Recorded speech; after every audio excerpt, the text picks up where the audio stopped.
Okay, so we're working on making heated water dishes, and so there's three parts to a heated water dish.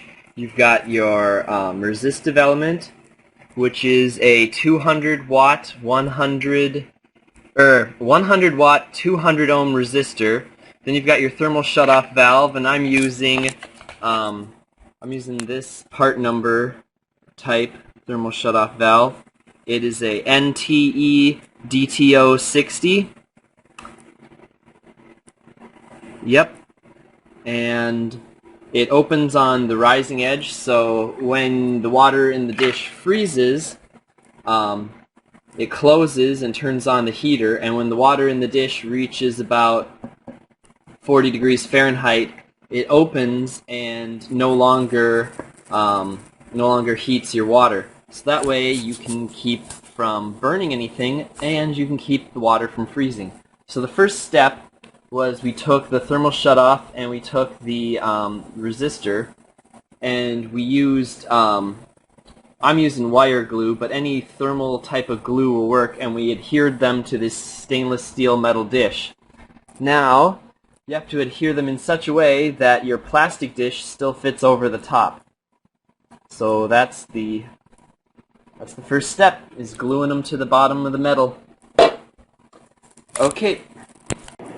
Step 2 is to hot glue gun down all the tabs so that nothing slides around in case your paste doesn't dry all the way.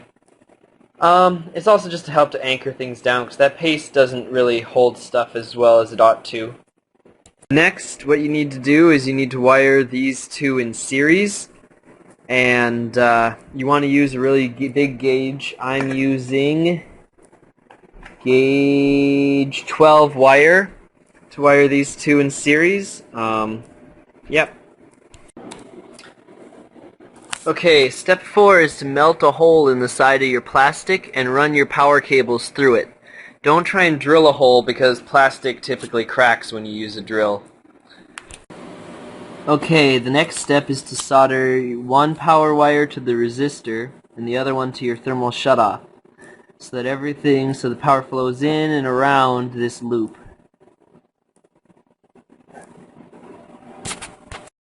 So the next step after that is to spiral this steel protective guard around the cable, pull it back through the plastic dish, and then zip tie it on the outside. Okay, so the last step is to take your hot glue gun and seal all the way around the edge and around the cable with hot glue. So now this is completely done.